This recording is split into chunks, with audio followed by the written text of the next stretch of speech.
Good evening, ladies and gentlemen. Welcome to the Friday edition of the Sideshow Sunday, because we still haven't picked a proper name for it.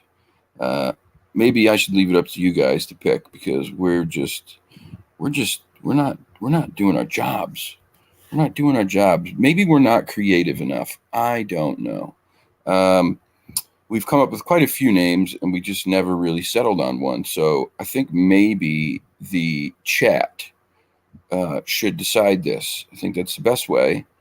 I will entertain any and all thoughts, whether they be, outlandish or profanity, maybe adult themed. Not saying we'll pick that, but I'll entertain it. You can leave it your thoughts in the comments tonight after the show, or you can put them in the chat and uppercase letters, and maybe we'll figure something out from there. But just by the looks of us, you can tell we need all the help we can get. Anyway, let me say hello to some people's in the chat. Squatching Mountain Mama Sandy, hi, how are you? Janelle, how you doing? What's up? I talk cryptids, my brother. Good to see you, man. Really good to see you. Hope, always good to see you. North American Cryptid David Baxter, welcome. I don't know that I've seen your name in this chat before, sir. If not, thank you so much for being here. Long Island Mikey, thank you for being here, brother. Ben obviously is here.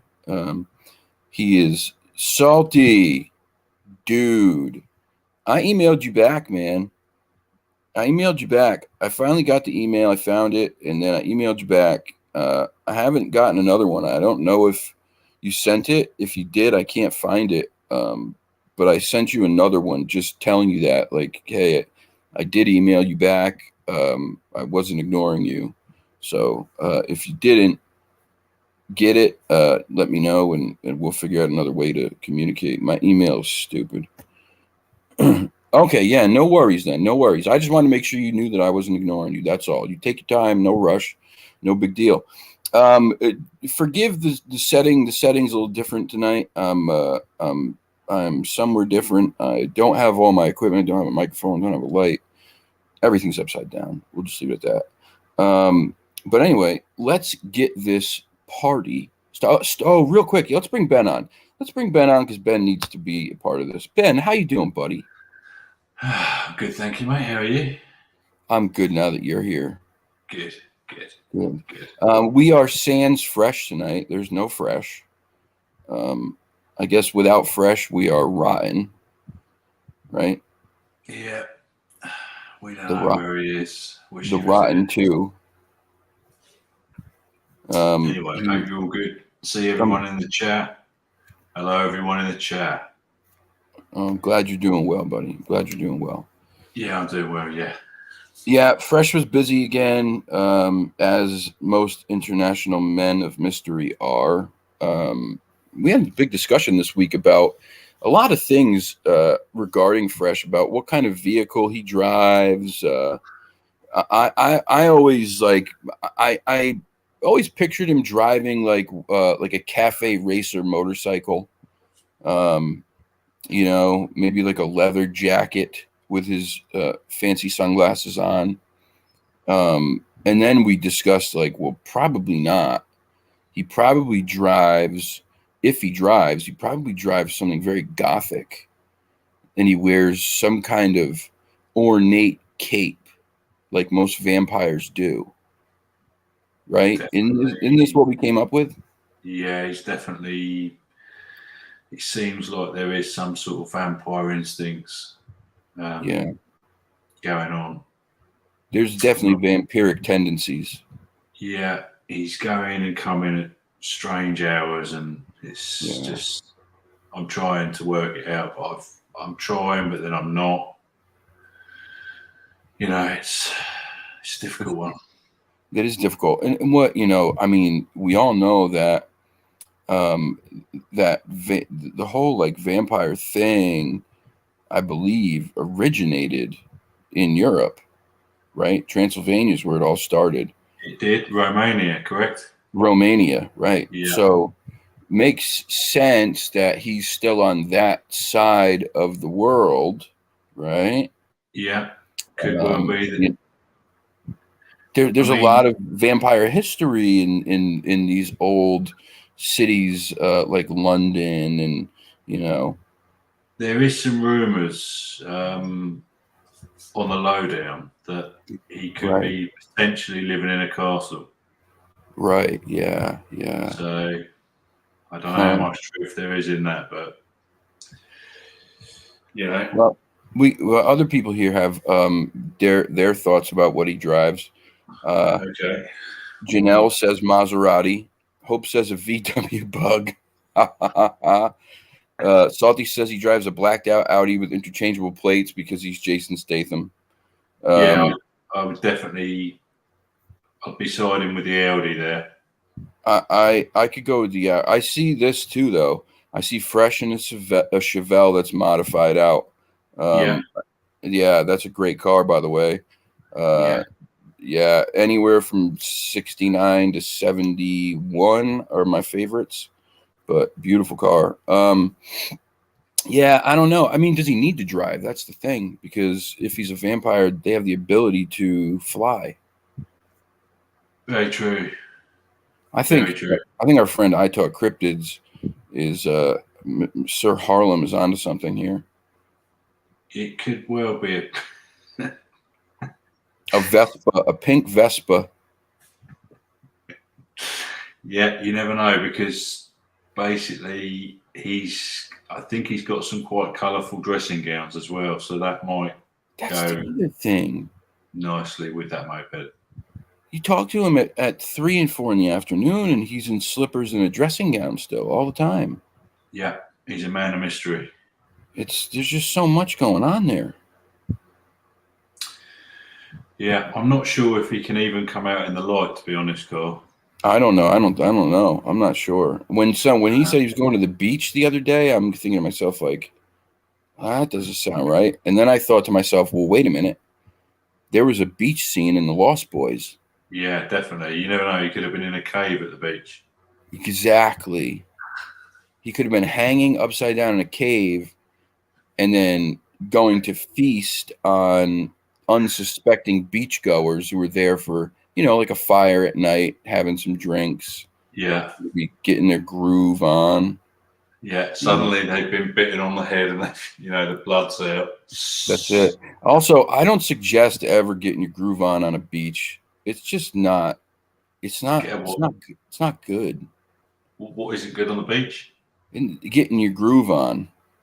Yeah. Yeah. Making lovin's. It's just not. Yeah. Could lead to some heavy friction. It sounds romantic, right? In theory, but sand. Ooh. Yeah.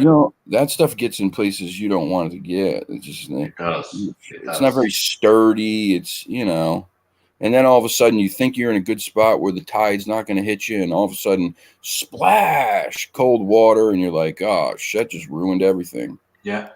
Yeah, no, you're right. And then you've got the Frog Brothers to contend with. The Frog Brothers, yeah, absolutely. Yeah, that'll if really you're hanging around down on the beach as a vampire, you want to watch out for those guys. Yeah, absolutely. Yep. Vampires have always been one of my favorite cryptid monsters ever. I love vampires. When I was growing up, I always loved watching The Lost Boys, The Monster Squad, Dracula, all those movies. And I always wished, like, man, how cool would it be to have that power? Yeah. They're so seductive. Like, they've got it all, Carl. They've got it all. Got it all, man. They get all the girls as well, don't they? Seem to get all the girls. Yeah, there's something very seductive about them. Yeah. Because didn't Tom Cruise play a famous vampire? Sure did. He played Lestat. That's it. Yeah. What was it? He was looking after some kid in the movie, wasn't he? Yeah, Kirsten Dunst. That's it. Yeah, I remember that. And then Brad Pitt was in that too. How dare they put two beautiful men like that together in a movie? I mean, that's not even right. It's funny how that one came together, right? Yeah, that's not even fair. I look at that and I'm like, geez Louise, this is not fair. God gave these people everything. Gave them these beautiful looks, and then they're actors, great actors on top of it, and now he's letting them be vampires. This isn't fair. Tom Cruise gets quite a few good ones, doesn't he? Yeah, I'll tell you what. I'm not a fan of Tom Cruise as a person so much anymore. The whole Scientology thing kind of rubs me the wrong way. Yeah, But you cannot take anything away from that guy as far as acting ability goes because he's a monster. yeah.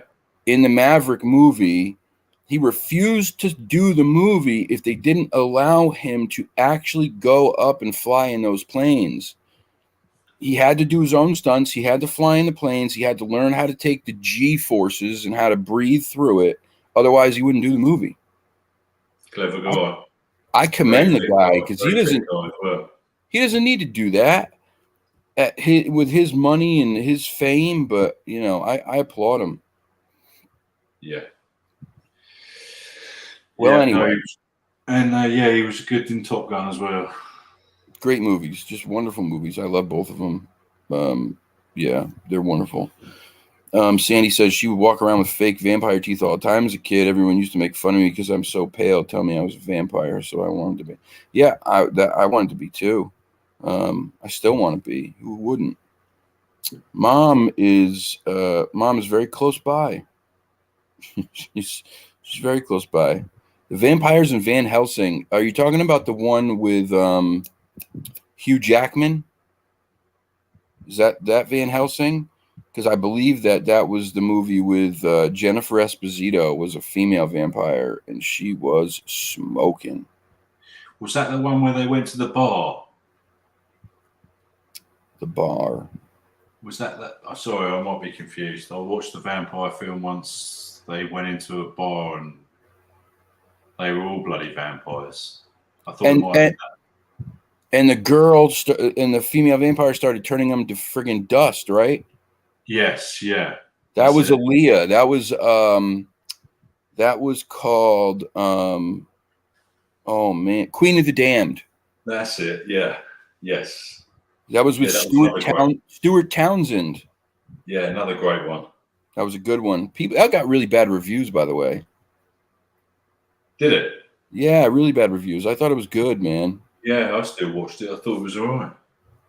Look at this kid. I'm gonna tell you right now. I just end up having more respect for Harlem as we go on. How old? He's 16. He's got a Lost Boys poster above his bed. Yeah, too right. Good God on you, bless Harlem. him. See, look at Hope says that was a terrible movie. I'm not even gonna lie. Dusk Till Dawn was another good one. That was another great. Yeah, George Clooney and Quentin Tarantino. Yep. Salma Hayek with the snake. Oh God, I'll never forget that scene. Yeah, there's been some good ones. I don't even fault the Twilight movies. I think they're good for what they are. It's got a good story. It's not particularly violent or any of that stuff, but it's still decent. There's still decent movies. Interview with the Vampire was a great movie. What was it? Was it Count Dracula with Winona Ryder and Anthony Hopkins? Not 100% sure, Carl, to be honest. That was a pretty good one too, whatever that one was. And then one of my absolute favorites is the new one. What's the new one? We've talked about this before, have we not? The Impaler. The Impaler. I haven't even seen that. Vlad the Impaler, or no? What is the name of the movie? Somebody help me out here. It's oh man, it's such a good movie. It's the unknown story of Dracula. Dark Shadows is a wonderful movie, by the way. I love it. Johnny Depp. I also remember the show from way back in the day. Johnny Depp's quite good, isn't he, when he gets into character? He's wonderful. What is the name of the movie? Uh,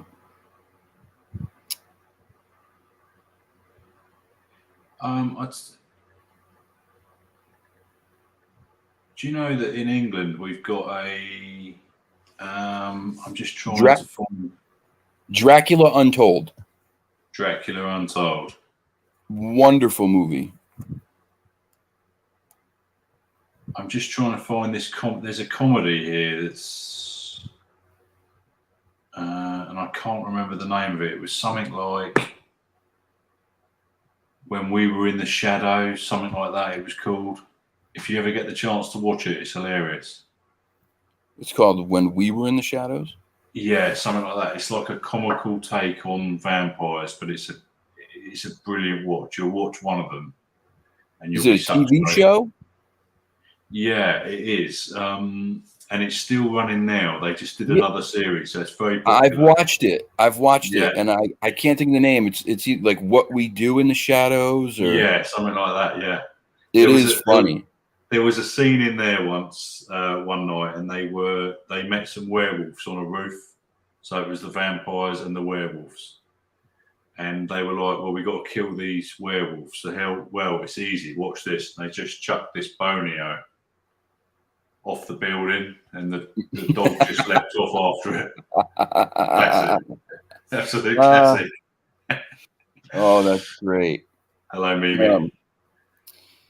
Hi, Mom. So anyway, uh, I wanted to talk tonight about some of these missing. It doesn't have to be just the kids, but the children, the cases with the young children where they go missing out in the wilderness, seemingly like vanishing in front of their families, and then they're gone for days, and they come back or they find them days later and they're unharmed and in very strange circumstances. I don't know if you guys heard or knew about the case of Casey Hathaway. I believe it was in 2019. I think it happened. Casey went missing in like the mountain, like a wilderness mountain area where it got, pretty darn cold at night, down into the 30s and 20s.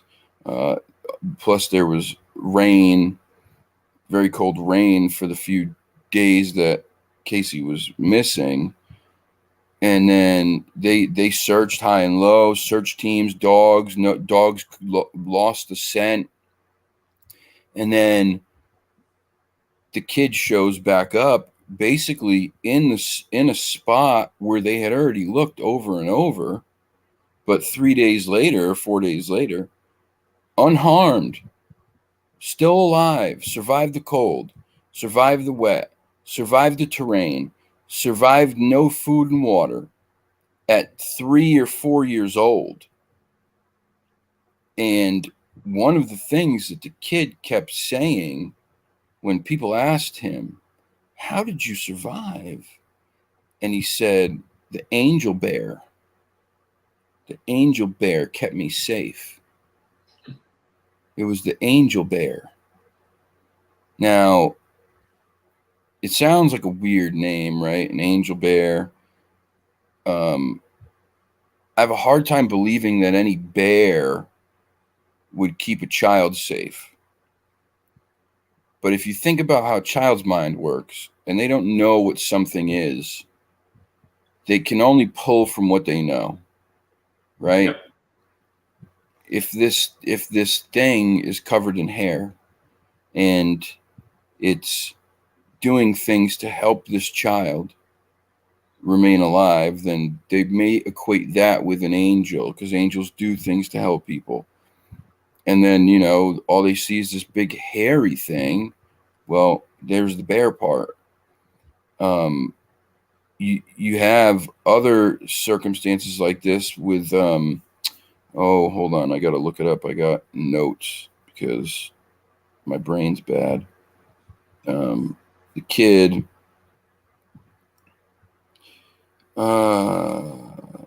bu- bu- bu- bu- the kid, what was his name? Jeremiah Martinez disappeared while camping with his family in 2009. Was discovered after spending 4 days alone in the wilderness. Miraculously, he was found unharmed. Now, I believe, I might be wrong, but I believe this was the case where when they found this kid, they found him in the middle of a river, standing on one piece of raised land in the center of this river. So rushing water, cold water around him. And there's one piece of, land, grass, whatever, in the center of this river stream thing, and he's seated on it. How? How does that happen? Yeah. How old was he? He was 5 years old, and Right. Casey Hathaway was 3. Very interesting. Very weird. Yeah. Um, Especially the story of the bear. the angel bear. Yeah. Very strange. Mm. Very strange. Harlem says plenty of stories of Sasquatch helping lost people. Yeah, you've heard this for many years, right? People say some guy. I remember hearing a story about a guy who was hiking, got hurt. There was a rock slide, and he was trying to get out of the way. He couldn't. One of the rocks took his legs out and pinned him under it, and he thought he was going to die. He was there, pinned under this thing, legs broken, bleeding. He'd been there for hours and hours and hours. He was in a ton of pain, and all of a sudden he starts hearing this noise, and out of the woods comes a Sasquatch. And he said that this Sasquatch lifted this rock, which was massive, by the way, lifted this rock off of him, no problem whatsoever, displaced it down that mountain, and then carried him up to a road where there was traffic so that someone could find him. Now, you have to take all this with a grain of salt because you don't know who's who and who's telling what story. It sounds crazy, but again, it's like, who are we? Who are we? All of this, it could fall under this umbrella of science that we just don't know yet. The science of the Sasquatch, we don't understand it yet, and so therefore we look at it in a way that it's just crazy. It's too crazy to be true. How can you believe that story? And I get that it's difficult, but these kids, man, I don't know. It just, an adult could survive that. A child shouldn't. A young child should not survive that. Being gone for 3 or 4 days in the cold, in the wet, in the wilderness, where there's wolves, where there's bears, where there's all kinds of things, predators out there waiting to get an easy meal. The odds are slim, aren't they? The odds are super slim, so like there's commonalities that emerge in both of these remarkable stories. In so many instances, children went missing were often found in relatively close proximity to the area they vanished from. Despite the vastness of the wilderness, it seems they don't wander too far, raising questions about what might have kept them in that certain radius. I mean, a kid who's nervous and scared in the woods, you may tell your 3-year-old kid, if you get lost from mommy or daddy, just stay put. But I'm sorry, but this is like that whole thing where you talk about how your body reacts to scary situations. A child is probably going to freak out and start running around looking for mommy and daddy instead of staying in that one spot. That's at least how I would think they would react. Yeah, salty. Kids usually go looking in panic. Yeah, that's right. Famous case of a doctor being taken from camp and eventually wakes up to see a family of Bigfoot around him. He was there for days being given food, apparently, until he escaped. Yeah, see, there's a lot of these stories. Then there was the guy that was taken in the sleeping bag, right? Did you hear about that? Oh yeah. Oh man. And, and carried for is that was that a bit of a hoax story, Carl? I'm not sure. What's that?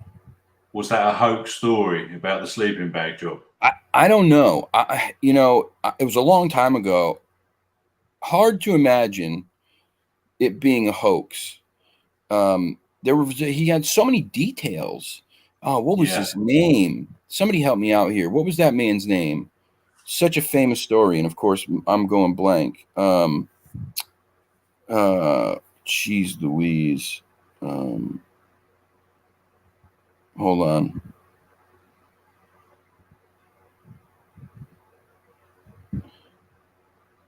Taken in sleeping. Albert Ostman. Ostman. Yes. Yeah. Albert Ostman. That's it. Too many details, man. For me, anyway. And the way that he got away was so interesting.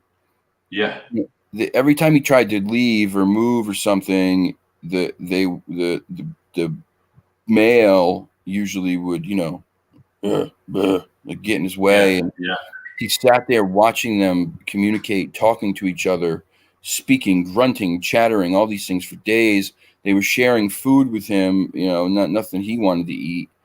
But he had a thing with chewing it, with dip, with chewing tobacco, or what do they call it? I forget what the name that they use, but anyway, it was chewing tobacco, and the creature wanted to know what it was, and was examining it, and so he gave it to him. He put some in his mouth, and then he gave it to the creature, and the creature went in, took a whole bunch, shoved it in his mouth, and swallowed it. Upon swallowing it, he got sick. And when he got sick, it distracted him and the female enough so that Ostman could then take off. And that's how he got out. Yeah, snuff. It was something to do with tobacco. That's the proper words. Snuff is the term. That's the word. Yeah. But yeah, just another very, very interesting story with a ton of details. That's, to me, is very hard to fake. And a long time ago, when this stuff wasn't mainstream yet, people didn't talk about that stuff back then. You really risked a different level of being ostracized in those days. You potentially back then could have been committed for talking like that. The unknown and people talking about things that people didn't know about back in those days created panic for people. And when there's panic, people make rash decisions and they do things out of that panic, like send people away. Oh, we don't know what's going on with them, but they're definitely not like you and me. So they don't belong here. We got to put them somewhere they belong. Crazy to think. Crazy to think. That's a very interesting story, that guy. It is very interesting. And there's so many stories similar to it. If you really go searching, people who've been helped, people who've been saved. And I'm not trying to sit here and paint a picture that, I know that every one of these beings, these forest people out there, is some gentle giant. Shade Viking, wow, thank you very much for that $10 donation. I appreciate that so much. Thank you. That's very cool, man. Really appreciate that. Hello, Carson, by the way. Hello, Carson. Hello, Carson. Oh, where's Carson? I didn't even see Carson. He's in the chat. Hey, Carson. Thanks for sneaking in. Harvest Mary Moon. Hello.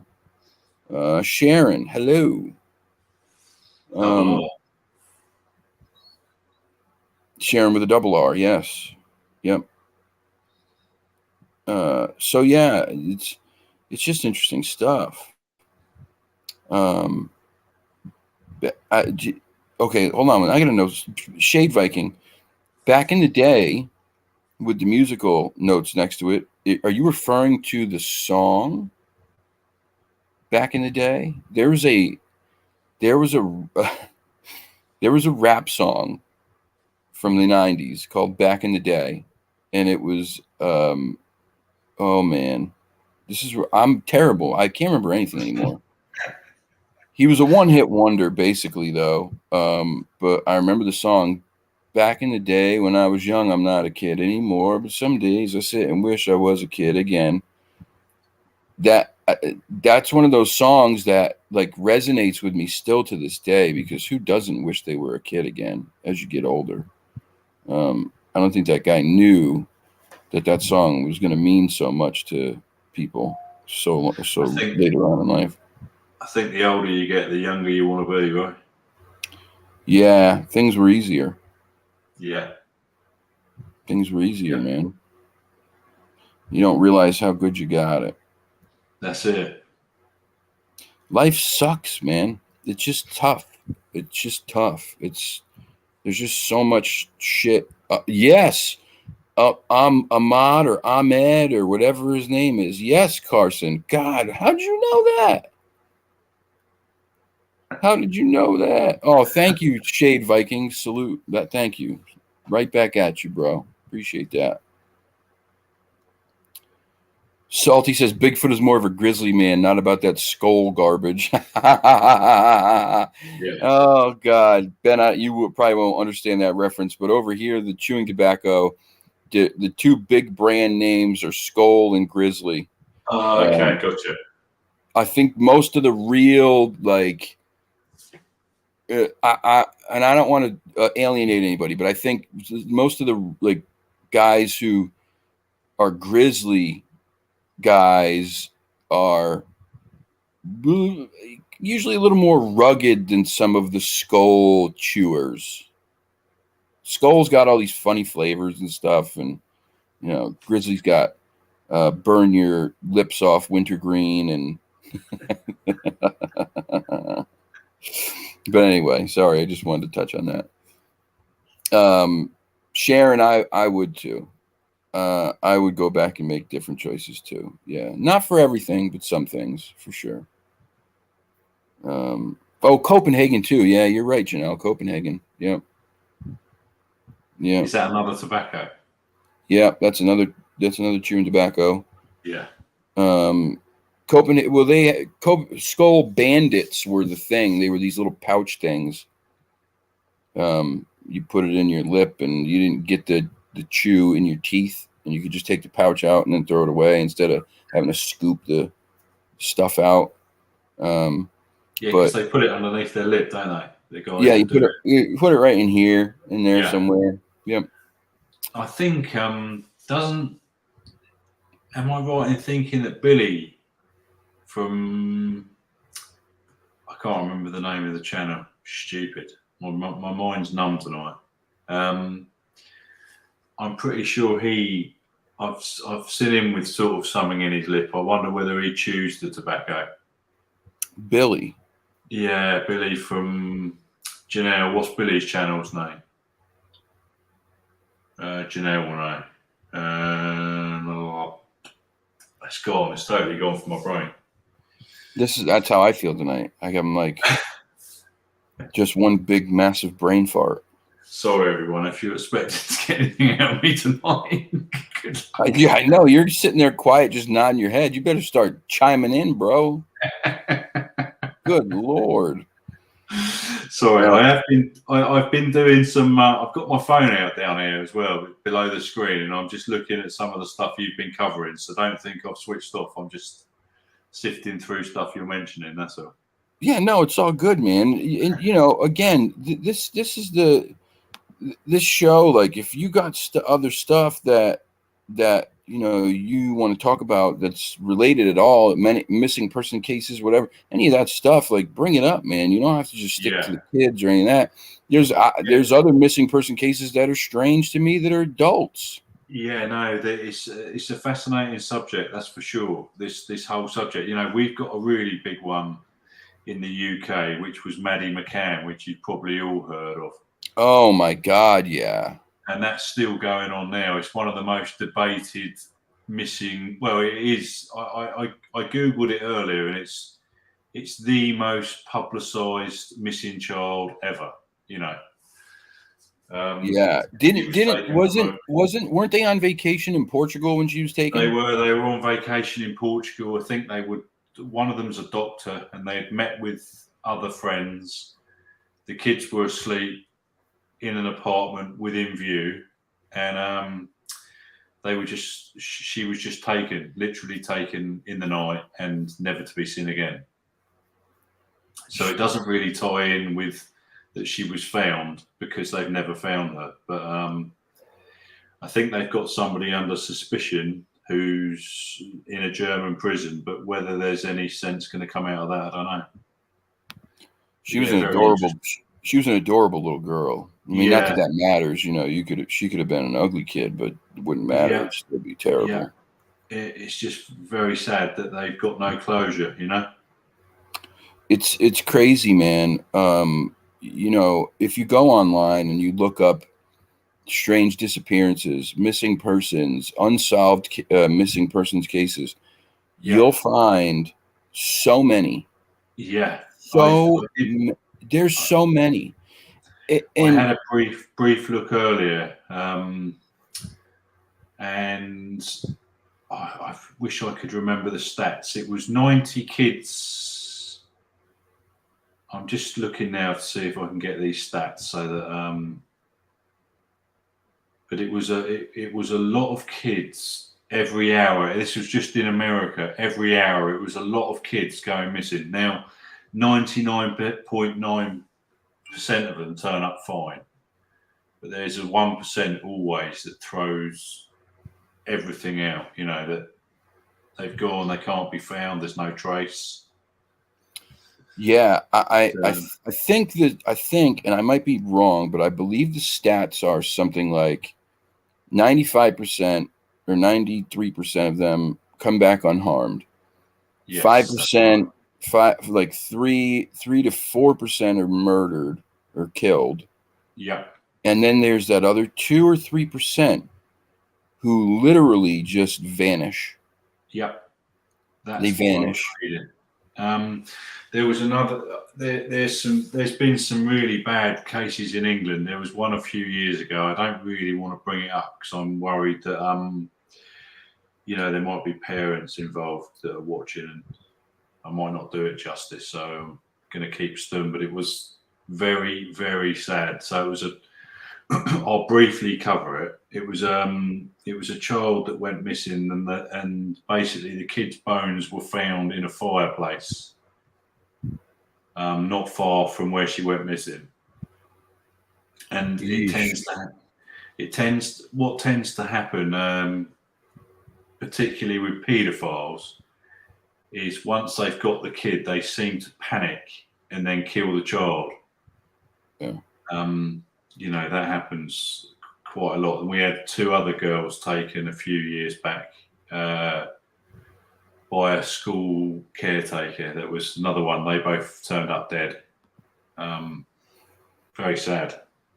It's extremely sad. It's Carson, really quick. Carson says Indigenous peoples have many children and young women come up missing every year. No sign is ever found. The belief primarily is dark spirit related.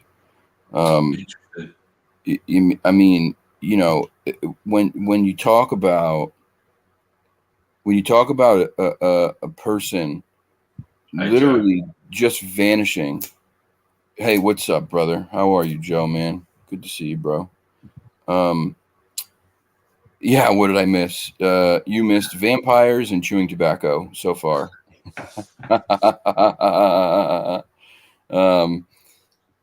I haven't announced my big announcement that we talked about earlier, Joe, about the new venture. So you haven't missed that yet. But yeah, when you ever talk about somebody going missing, the thing that really gets me, that makes me really start thinking like, well, what could have happened, is when, like with the case with one of the kids, or like, was it Dennis Martin, who still has not been found? It was Dennis Martin, who was with his family, right? They were having a barbecue or something at like a national park, or am I confusing him with somebody else? And he was right around them, and then all of a sudden they turn around and he was gone. Like, just gone. They brought dogs in. They searched the area with the search team. The dogs got no scent. The search team found nothing, and he's never been found again. Is that the same kid? June the 14th, 1969, in the Great Smoky Mountains National Park, Tennessee. Is that the right one? The age of 6. I may be confusing his story or mixing it up with another young boy, but it says 1,400 searches, a 56 square mile area, and found nothing. I can't get far enough down to see what the outcome was, but yeah, it looks like this is the guy, because you got his name right, the kid. Yeah. That's a long time ago, isn't it? It's a long time ago. And how many? 1,400 searches? 1,400, and they searched an area of 56 square miles. Yeah, think about that. Yeah, if he and you said he went missing at a barbecue, so he was right in front of his kids, and then to vanish like that. If I remember correctly, again, I may be mixing details up with another story, but I believe they were out as a family at like the national park by the mountains or whatever in the mountains, and they were just kind of having like a daytime, like day out barbecue thing. He was just playing playing right behind his grandfather or something, and then boom, he's gone. It says they were hiking. Older brother Father's Day weekend, 1969 camping trip was family tradition for the Martins. Disappeared on the 14th at 4:30 while planning on surprising the adults with his brother and other child from a separate family. The Martins were camping. He was last seen by his father going behind a bush to hide. Exactly. Intending surprising the adults and the other children. After not seeing him for 5 minutes, and when all the other children had returned to the camp, his father became concerned and began searching for him. His father ran down the trail for nearly 2 miles until he was sure he could not have gotten any further. After several hours, they sought help. So yeah, he disappeared right in front of his dad. Right in front of his dad. 5 minutes. Okay, Yeah. 5 minutes. He saw him duck down behind the bush. 5 minutes, he's gone.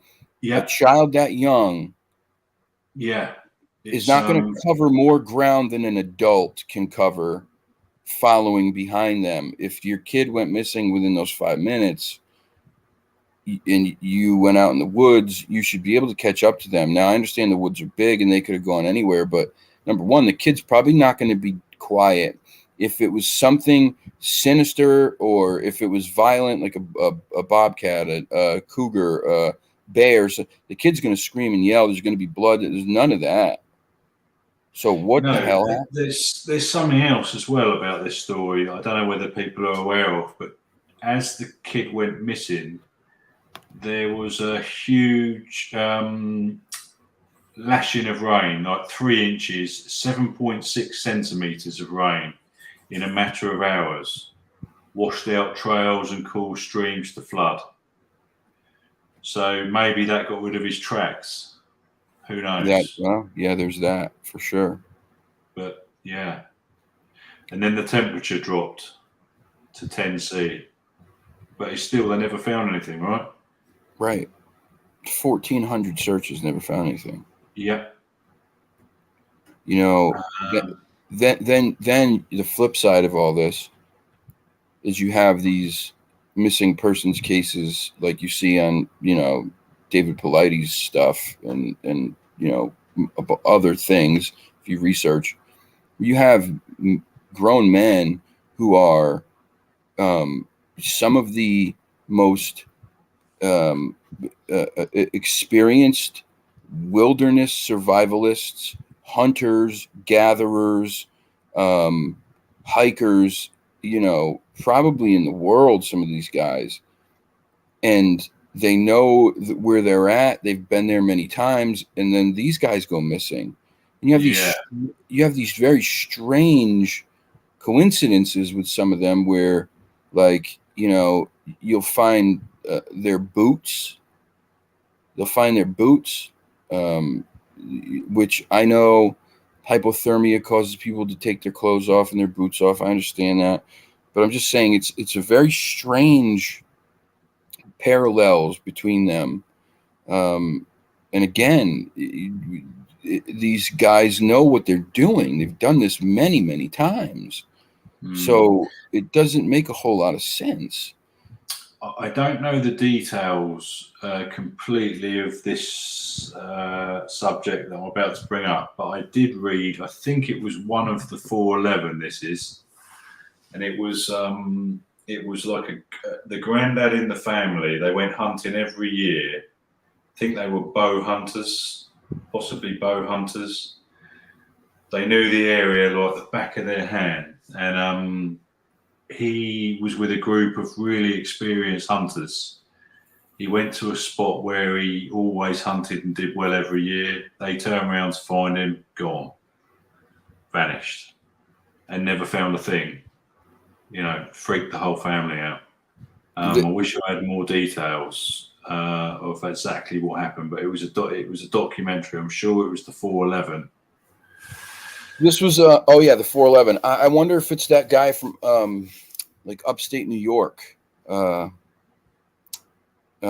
that? Oh, is that him? Hellbent Tom Messick, was he like from upstate New York somewhere? It could have been. It rings a bell, the Tom Messick case, but it was just unbelievable. I believe that's it. I believe that's the one. I think that's the one that Mike Lucci and those guys from CARC are still investigating. Yep, yeah, that's the one. It was very strange. If this was the bow hunter that went hunting with his family, he was like in a particular location, almost slightly up a tree, something like that. And I think they found his bow, and that was all they ever found. I'm pretty sure that's what. And I know he was a very experienced guy. That's right. Yeah, they did hear I do remember hearing that. Yeah, about the metallic trap sound that was heard by the group. Yes, it was. We're talking about the same guy. Yeah. Yeah. That was a really weird case. Yeah, another strange one. A guy who'd been in that area his whole life, or for years and years and years, knew exactly where he was, what was going on. But yeah, so he wasn't a bow hunter, but right. I think you're talking about the right case. I think maybe we just got like that detail mixed up. Yeah, it could be. He didn't. Is it the same guy? Did he not have something like wrong with one eye or something?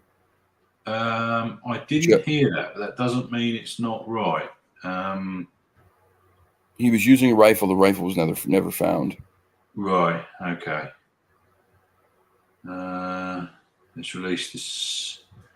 Blind in one eye. Exactly. Yep. That's the same guy. Yeah. Right. Yep, that's the one I'm thinking of too. Yeah. Very strange. Hey, Harlan, thanks for popping in, brother. I appreciate it. Nice to see you, Harlan. Very good to see you. Very good to see you.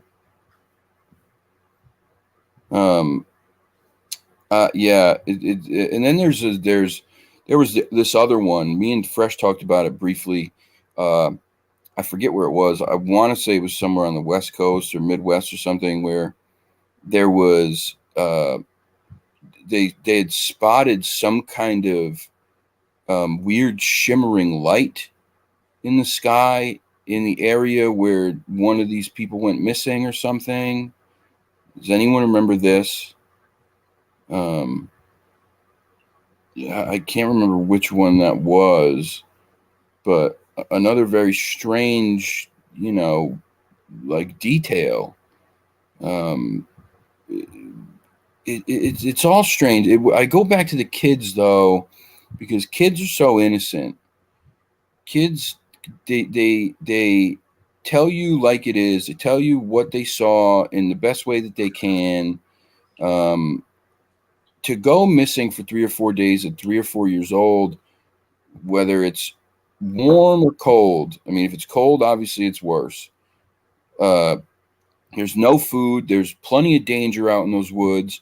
If you and I have to put in effort to hike the terrain of those woods, then imagine a 3 or 4 year old, how difficult that's going to be for them. They're not steady on their feet like you and me are. Plus, their legs are all short. It's going to be almost impossible for them to get around in some of these areas. Um, they're going to panic and go looking for mommy and daddy if they wander off, but they seem to just go in a flash quietly.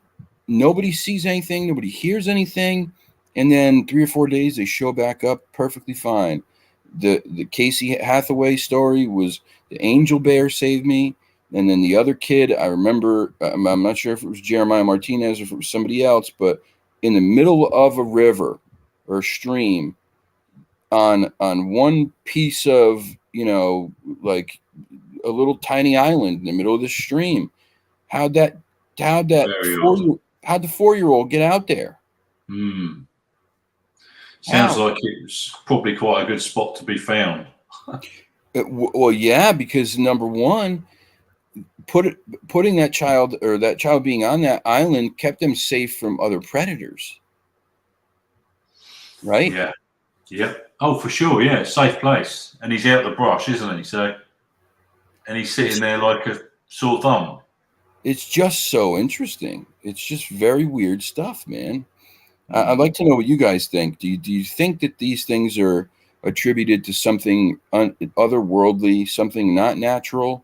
Do you believe it's Sasquatch in the case of these kids? Do you think it's something?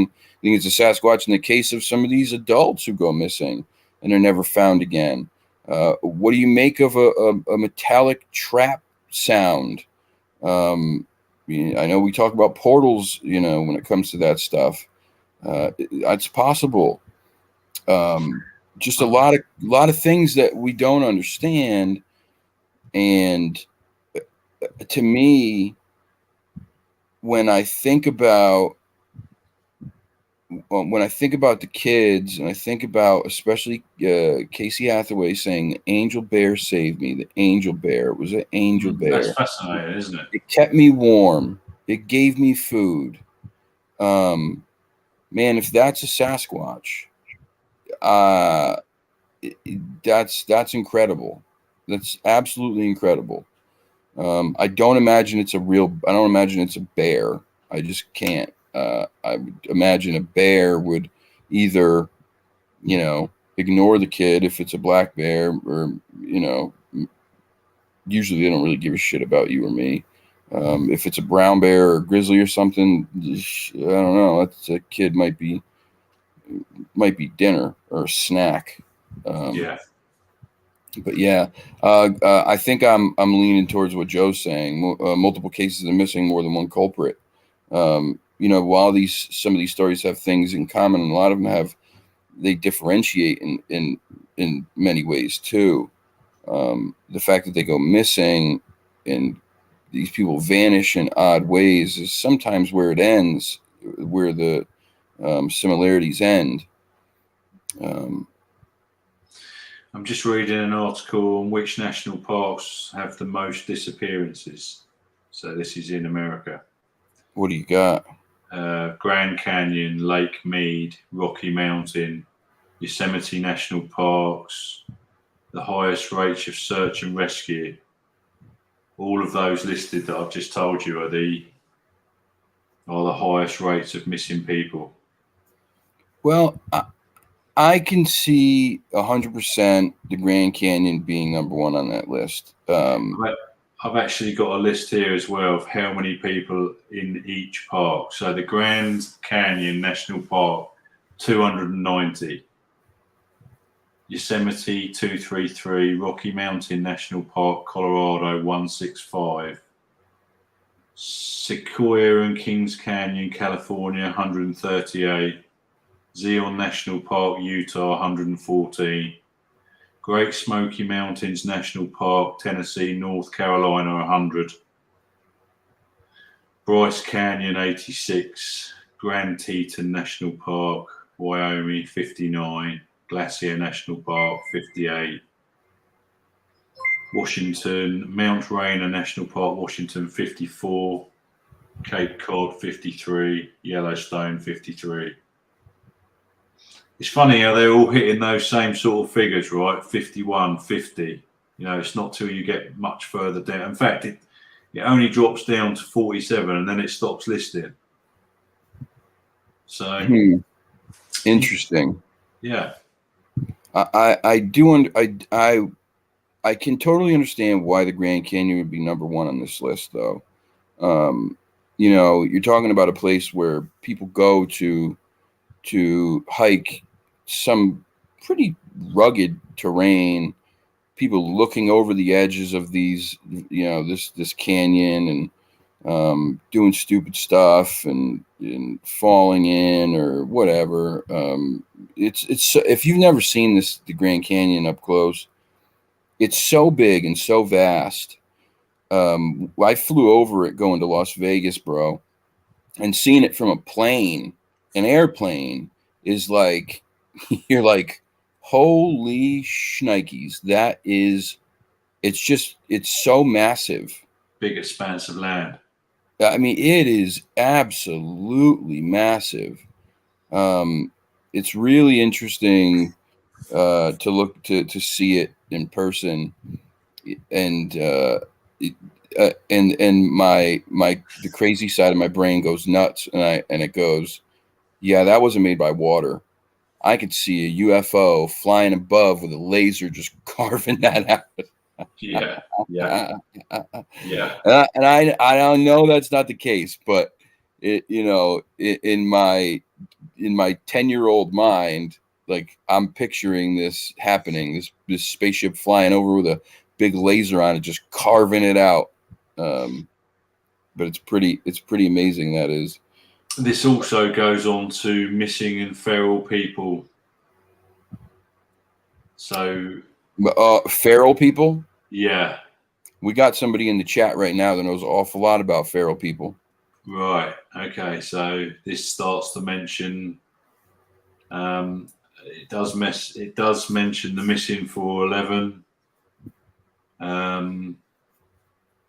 And it mentions unsolved yet eerily similar disappearances of 5 children in the wilds of North America across multiple decades. It doesn't really go into it keeps mentioning these feral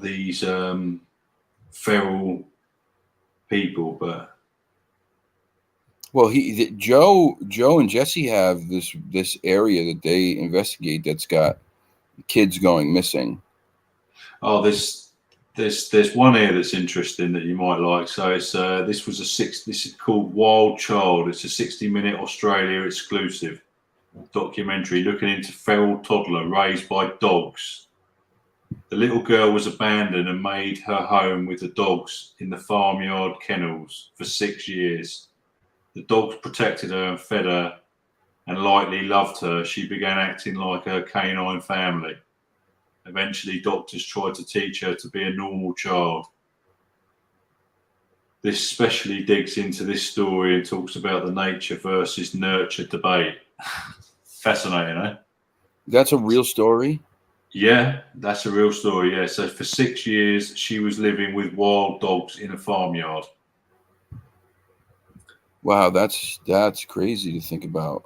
Yeah, they fed her and treated her like one of the pack. But in return, she started obviously acting like a dog.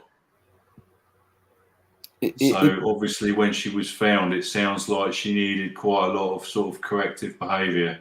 Well, yeah, I would imagine so. I mean, you can't crap on the rug. Yeah, yeah. You know, and chew up Yeah, the that was a pillows. yeah. That that begs the question, right? And this is totally off topic where we were, but it's still an interesting question. You remember the movie? Did you ever see the movie Grizzly Man? No.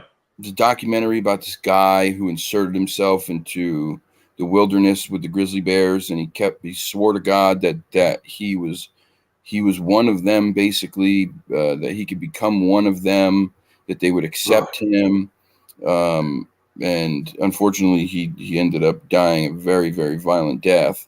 But then you have a lot of these people who work around the world with different animals. Like I watch a guy all the time on Instagram. Well, not I don't watch him all the time, but I used to watch him pretty often on Instagram. Who works solely with lions, and he's worked with them for years and years and years.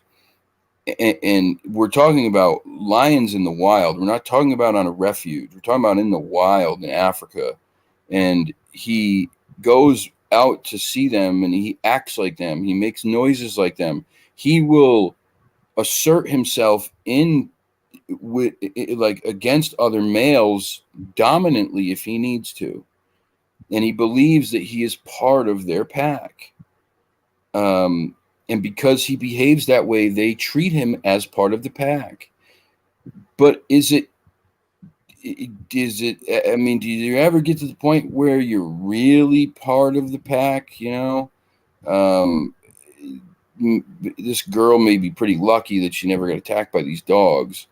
Yeah. Um, I don't know. It's just crazy to think about that stuff. I mean, I'll be honest with you. If somebody said, "Hey, you can leave tomorrow for Africa, and we're going to put you with a pack of cheetahs, and you got to fit in," I'd say, "Where do I sign up?" Like I'd do that in a heartbeat. That sounds like a dream job to me. And if I died doing it, I'd be happy as a pig in shit. But I mean, it's a crazy thing to think about. I've seen a guy do it with hyenas. You know what it's like getting bit by a hyena. You know how Yeah, much they've got a friggin- massive jaw pressure. Huge. it's insane the jaw pressure they have. Yeah. Insane. They crush bones into dust. Into dust. They eat bones because they can chew them. It's crazy. Let Fascinating, eh? me see what Joe says. Talk to some of the families that lived around the SMNP for a few generations. They have gone into that area a few times before the park became popular to clear out the ferals. Joe, what's the SMNP?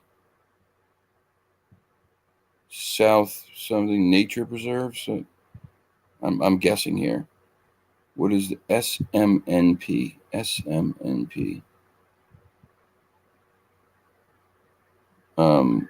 So sorry to interrupt. The story of just while Joe comes back, the story of the girl was true, and it was 18th century France was actually where it took place. Oh wow. Wow. So that was a long time ago. Yeah. She would have had to have gone to finishing school and So proper manners that's training. that's where the original actual thing took place. Wow, that's crazy. She was Smoky, neglected. Smoky Mountain National Park. What a Right. dipshit I am. Hmm. That's crazy to think that they've gone into that area a few times before the park became popular to clear out feral people. Amazing, That's eh? that's scary to me.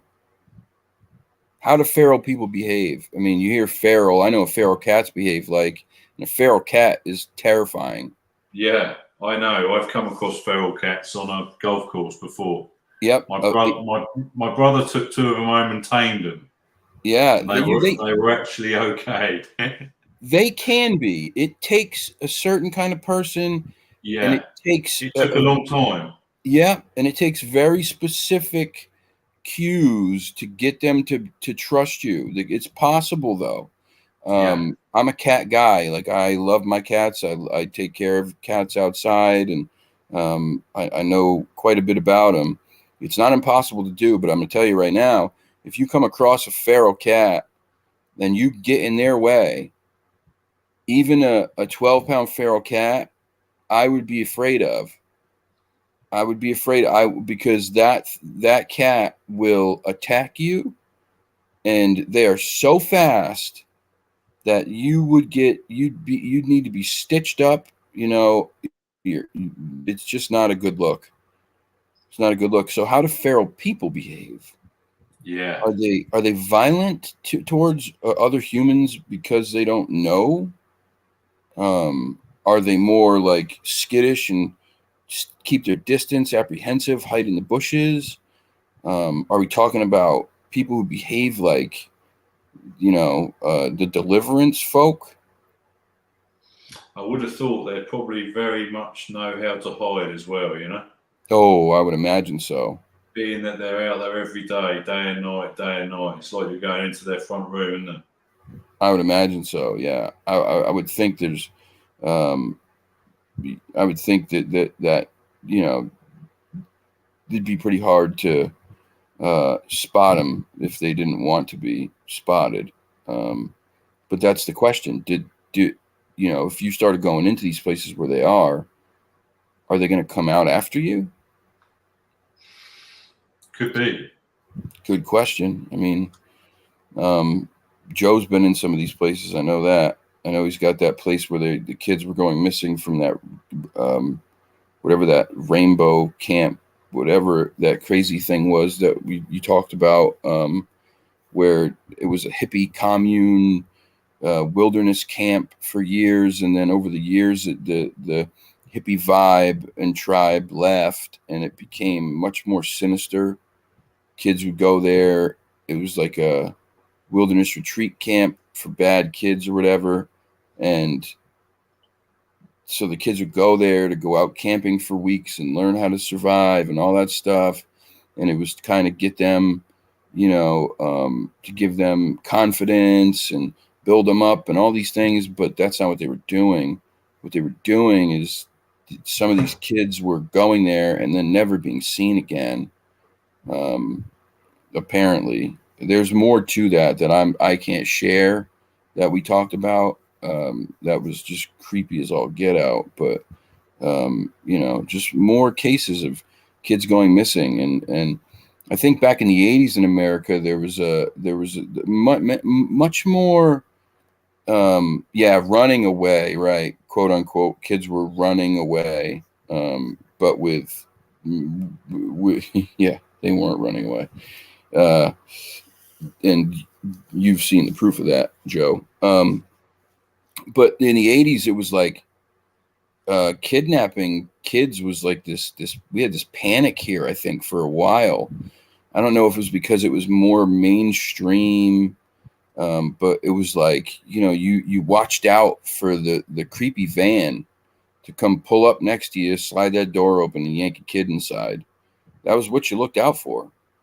I mean, it was this crazy period of time where I felt like it was like this almost normal thing for kids to be taken on a regular basis. Maybe I'm just remembering it wrong because I'm remembering it from a kid's point of view back then, where you see these things on the news or hear about them and they became so terrifying. But just scary shit, man. Scary shit. Real quick, the other now that we kind of talked about this for a little while, I wanted to touch on something else, and I'm not going to do this any justice. I've only just started kind of diving into it, but with all this UFO stuff going on recently, I think you're having this influx and uptake of things with the Vegas alien sighting and UFO landing. You have the whistleblower David Grush, or what's his name? I forget his last name. Who worked for the government for many, many years, had a spotless record, was beyond reproach, was honest as could be, everybody said. And he comes out and says that we've had this UFO alien retrieval program, for 80 plus years. And then he talks about all these other things. You've got other guys who are disclosing things now and about to disclose things. Salty says, I still watch out for pedo vans and I'm almost 40. Yeah, I just read that. That's what I was laughing at. Agreed. Look out for the pedo van.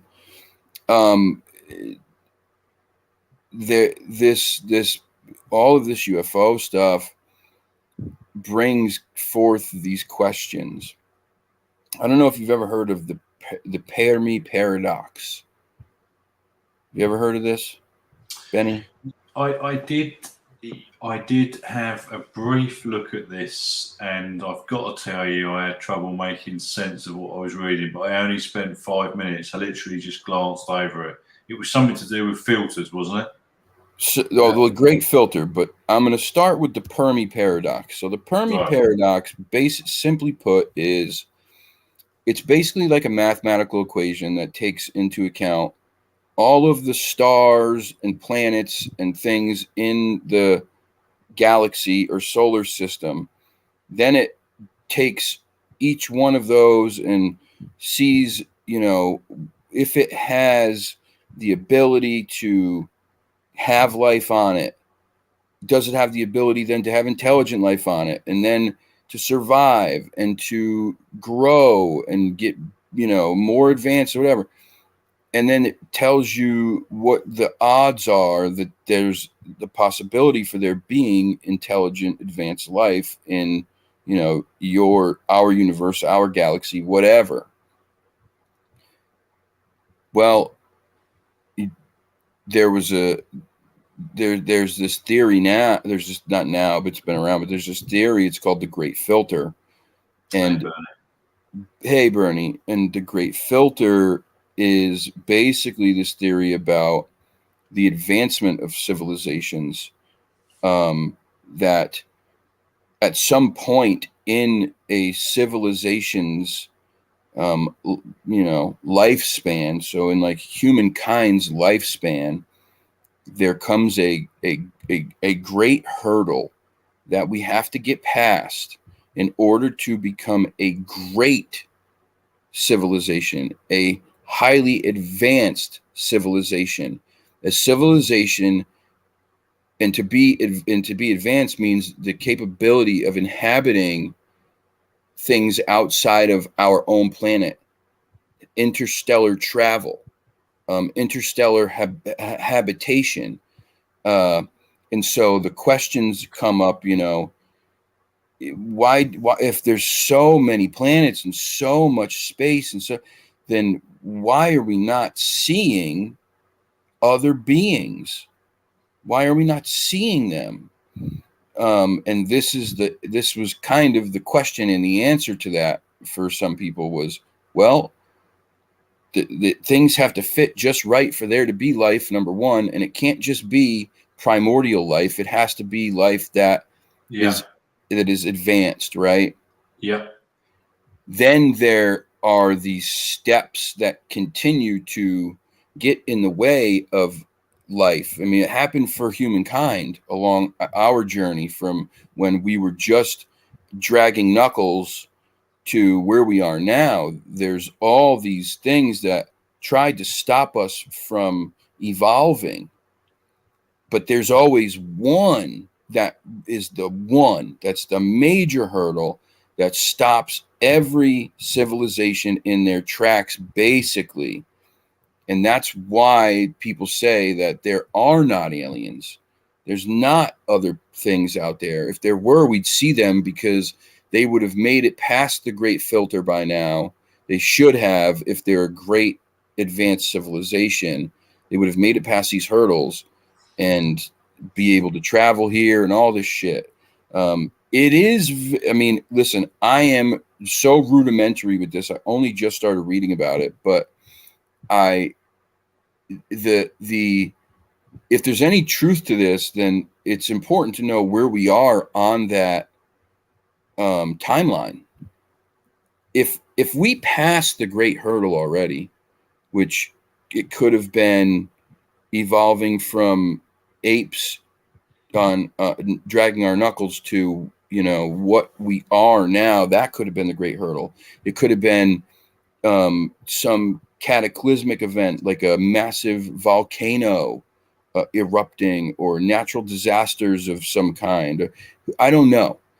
But if we made it past that, then we are so rare, and that would mean that we are on our way to being able to inhabit the rest of the solar system, the galaxy. And here's the thing, we're trying to do it now. Yeah, that's We're right. trying. We're going to Mars. We're sending rovers. We're doing all these things to try to see if it's possible to survive on another planet around here.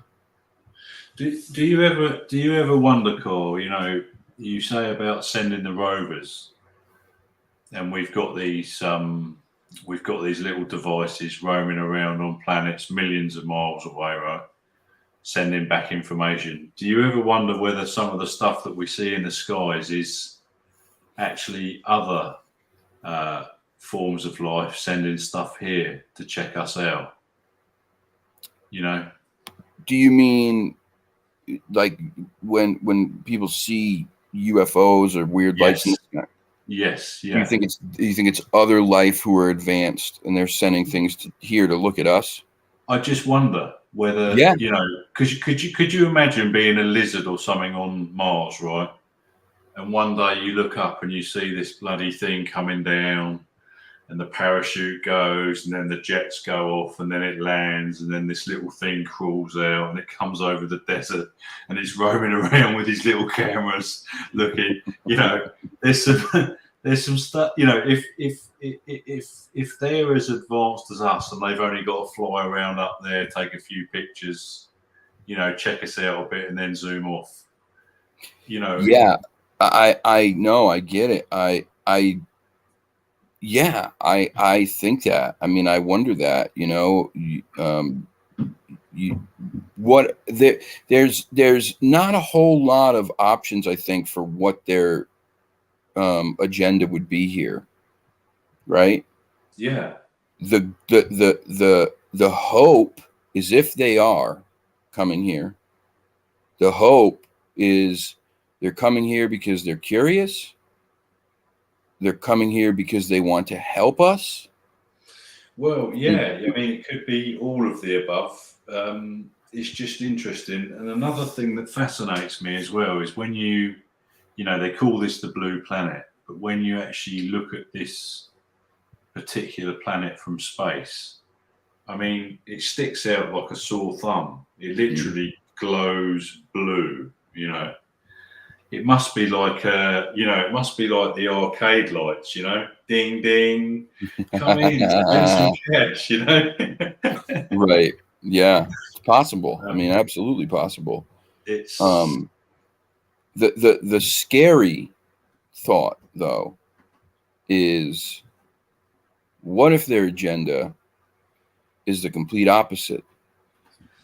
Yeah. What if their agenda is to destroy us? What if their agenda is to control us? What if this has all been part of a plan all along? We're nothing but puppets to them. Yeah, we're a giant experiment. Yeah, could also be that way. Yep. And then one day, when they've got what they want from us, right? And this is all, I can't take credit for this because this is not my theory. This is David Jacobs writes about this. Thank you, Joe, for turning me on to that. He writes and surmises that that is their plan, that these aliens are using us to help create a hybrid race. There's theory that something's wrong with them genetically, or what's the word I'm looking for here? There's something going on with their DNA that's like that ours can help. This is what I've read and heard. You know, I don't know if this is true, but if that is, you know, if that there's any truth to that, then they use us. They they're kidnapping or abducting people and then getting them to impregnate a female alien, or a male alien impregnates a human woman, or they take their eggs out and do it. I'm not saying that the woman walks around with an alien in her belly. I'm saying maybe they take her eggs out, impregnate them with alien DNA, harvest them up there, and then they have this hybrid child or whatever, and then they, use it for what they need to use it for. It's all very kind of scary shit. Joe, this is why you should have come on the show. I know you're busy. Or there's life all around us, but exists outside our conscious reality. 100%. Like, we've talked about this on the simplest level. We only see in certain light spectrums. That's the simplest level. We only see in certain light spectrums. We use infrared cameras. We use FLIR, full spectrum cameras, to see in other light spectrums. What if there's even more than that, though, that we don't know, and we don't have the ability to see that part of the reality around us? It's there. It's just something that we can't visually see because we're so limited. It's very possible. It is. I agree. It's a vast subject, isn't it? It's huge, absolutely huge. Salty, save that story. I want you to tell him when you come on the show, because I want to ask you about it right now. The kid in me wants to know, but I want you to hold it until the show. Bernie says, our understanding of physics is based on mathematics. We are still counting beans compared to deeper realities and truths. 150 frigging %. Yep, absolutely. Joe says, what if their agenda is to harvest us, just a relative few at a time? Scary shit, man. Or to get a foothold in reality that they can't fully occupy. Yeah, it's all terrifying. Think about that way. Importance. We may give ourselves too much credit to think our importance even rises to the level of being useful or as interesting as puppets. That's true too. There was somebody said something the other night on Joe's chat, similar to that, about like how a three-dimensional being could not possibly communicate with a fifth-dimensional being, just based on the fact that they are so vastly different and far apart as far as knowledge and understanding goes. It would be like, you trying to talk to a nail, like something like that. And man, listen, this is all very crazy shit, but I just was talking. I wanted to talk about it in its simplest form. What do you guys think? Do you think that there are aliens out there, that there are a highly advanced civilized race of beings out there that are coming to this planet, that have been coming to this planet, that have the ability to travel and bend space and time to get here, and then go back? We've determined that they're not the greatest drivers, but I think they might just get confused with the lights over Vegas.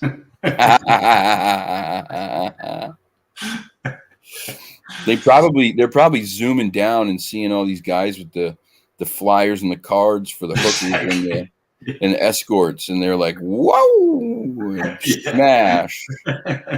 Oops, I was looking at that a bit too long. Oh yeah, sorry about that.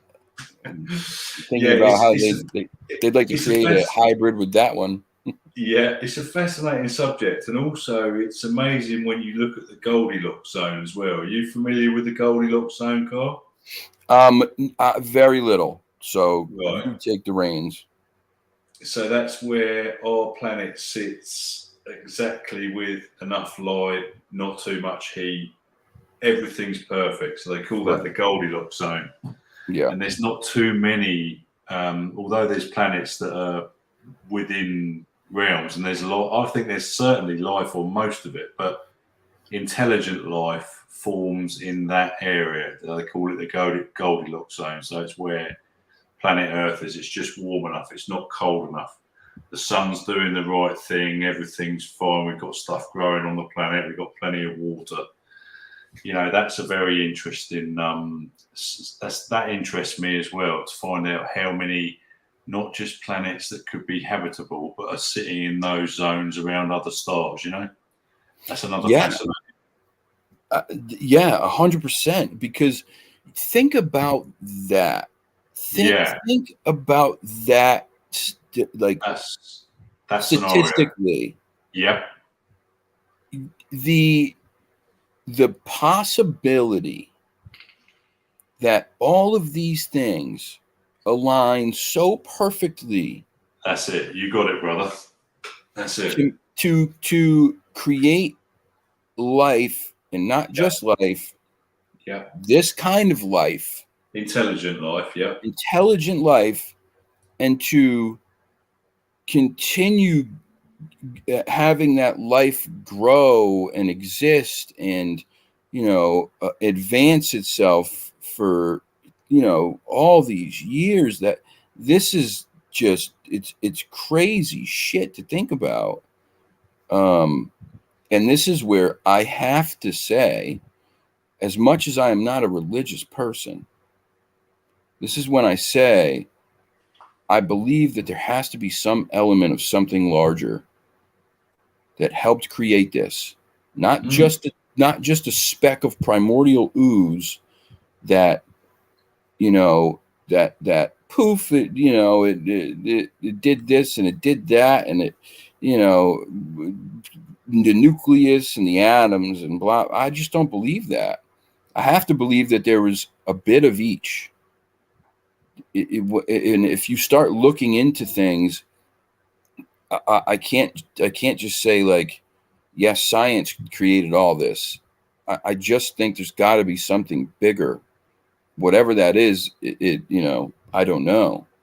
God, Jesus, Buddha, aliens, star people. I don't know, but You know, something. the conversations that we have says a lot, though, doesn't it, about the intelligence as well, when you think about it, because we're actually sitting here on this little planet spinning around the sun, right? And we're chatting about more intelligent life and aliens and that kind of thing. And, you know, that just that says it all, doesn't it? Really, it says it all to me. Well, yeah, I mean, that alone speaks to our desire to know more Yeah, and yeah, to grow and advance, right?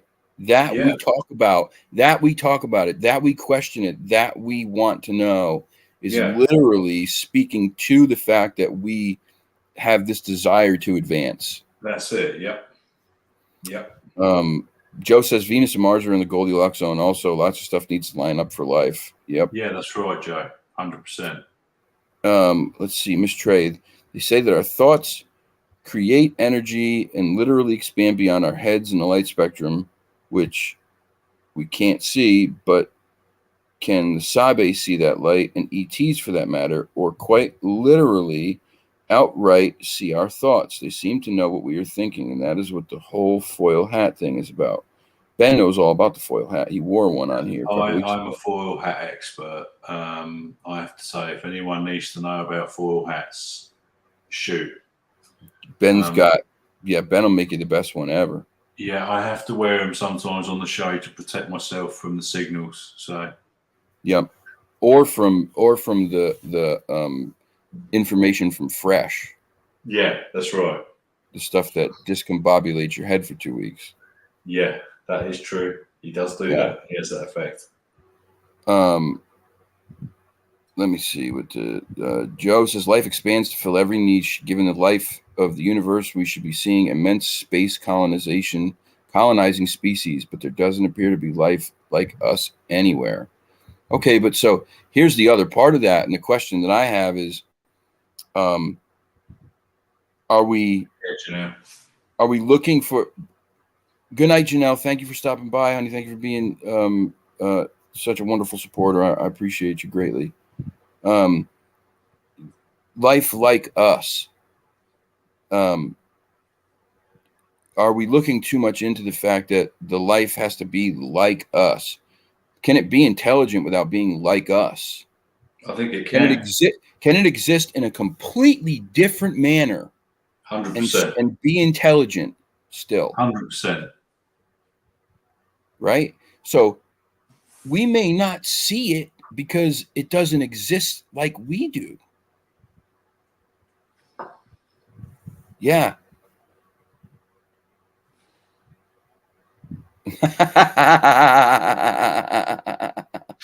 Yeah, I saw that. It's great.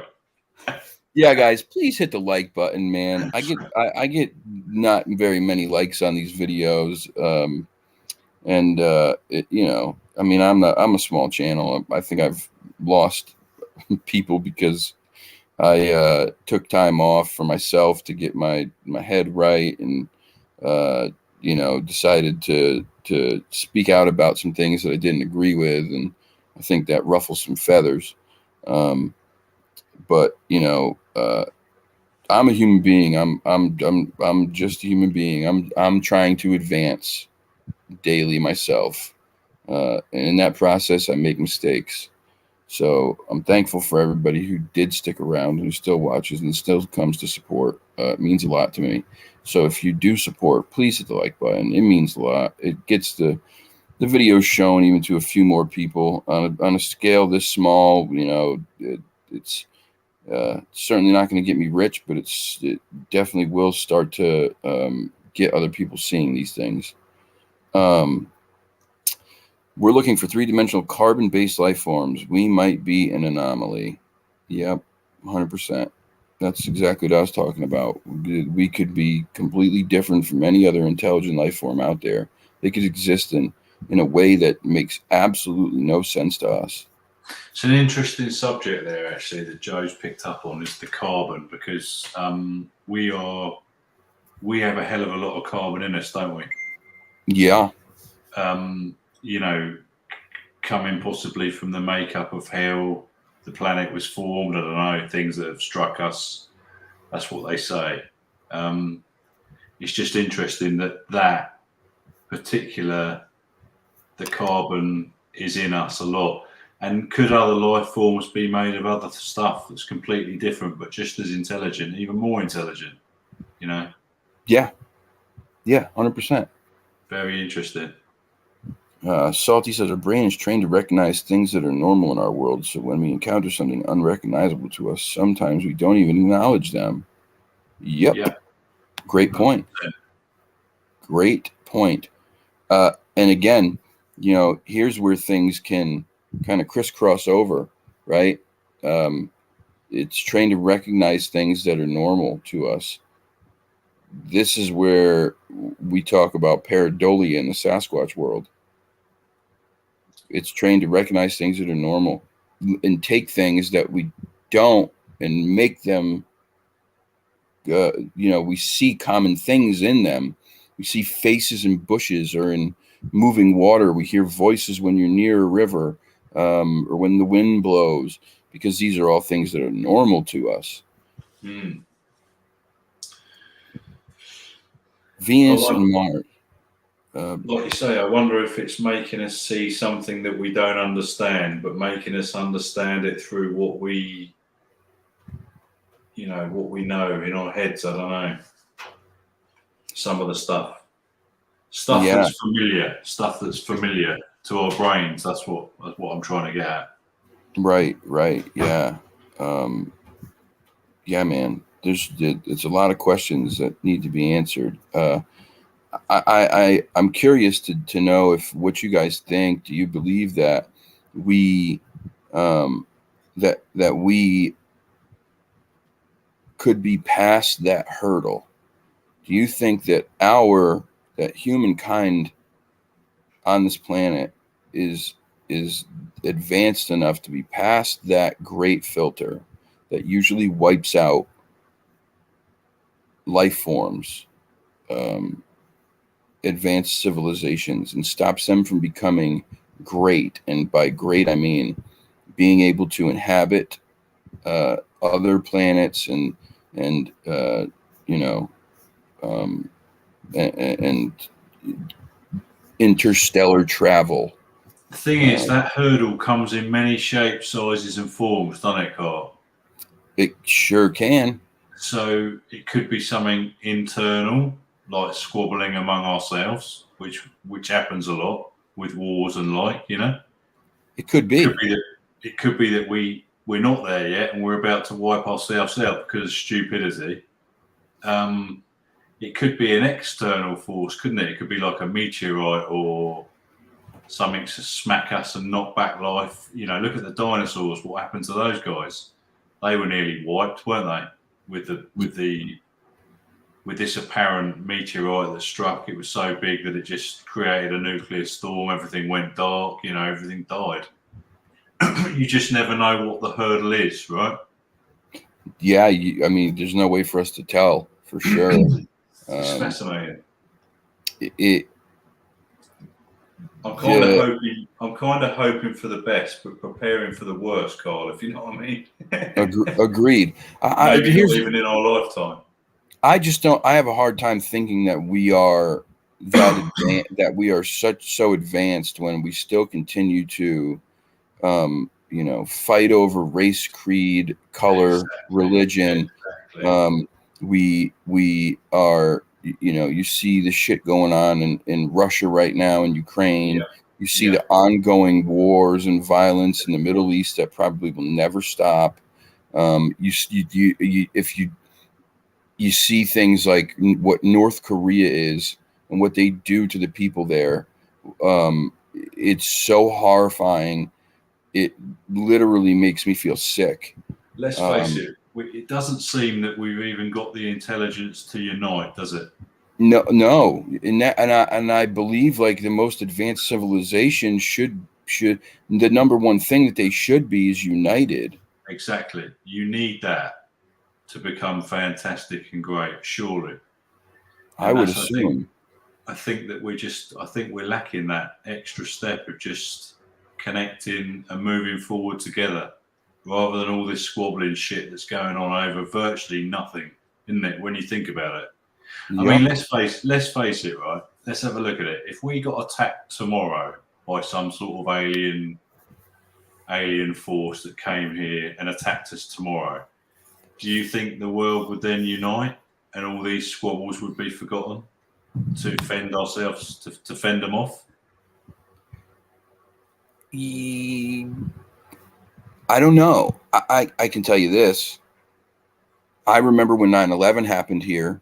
Yep.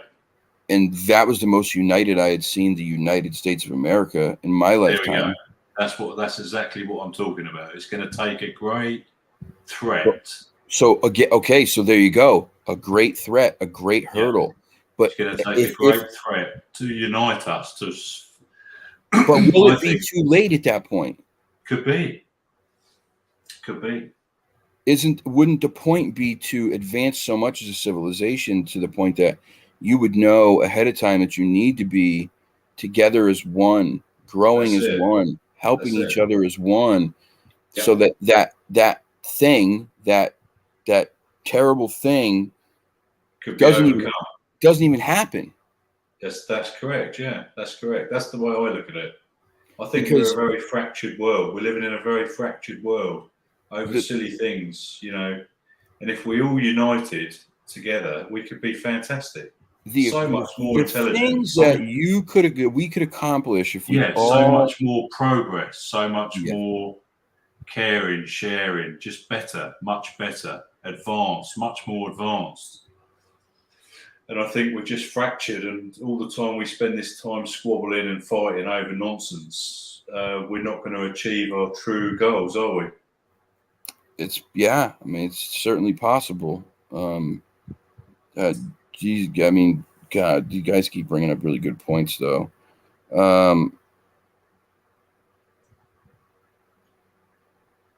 I'm not sure what Salty was saying. That's a whole nother conversation that, in my opinion, is not YouTube friendly. What conversation were you talking about, brother?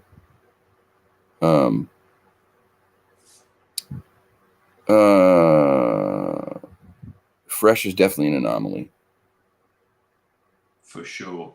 Yeah, Salty, you got a point there. That's the same sort of that's the same point I was trying to make just then. And is it Miss Trey? Miss Trey? Miss Trey. Yeah. Miss Trey, right, got it. Yeah, trying to get us to wipe each other out. That's totally correct. That's the way I see it. Yes, the elite status. Yeah, absolutely spot on. That's the way I think about it. The popularization of certain lifestyles and ways of thinking lately definitely will have an impact on human population down the road. Yeah, I agree with that too.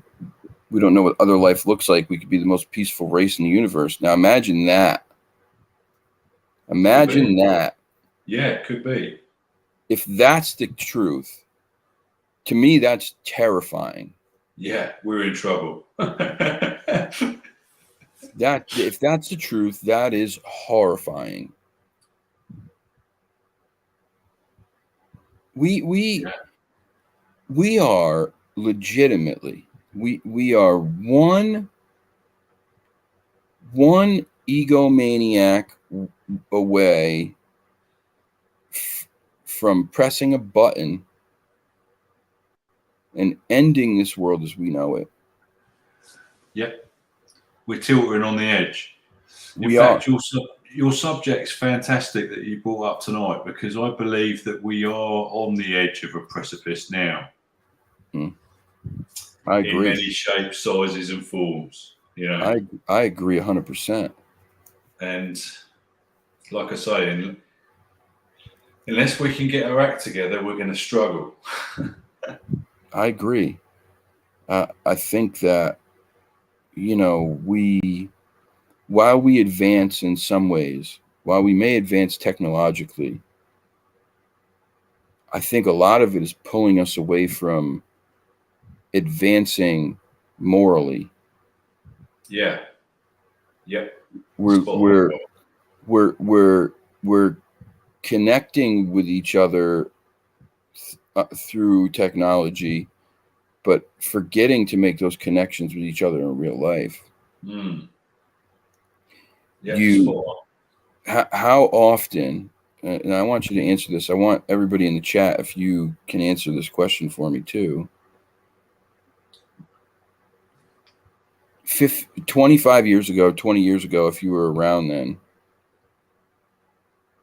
it was much more common for someone to, I believe, someone to hold the door for you, say hello to you just because you walked by them, you were in the same area as them, strike up a conversation with you if you were sitting in the same room as them. You don't see this as much now.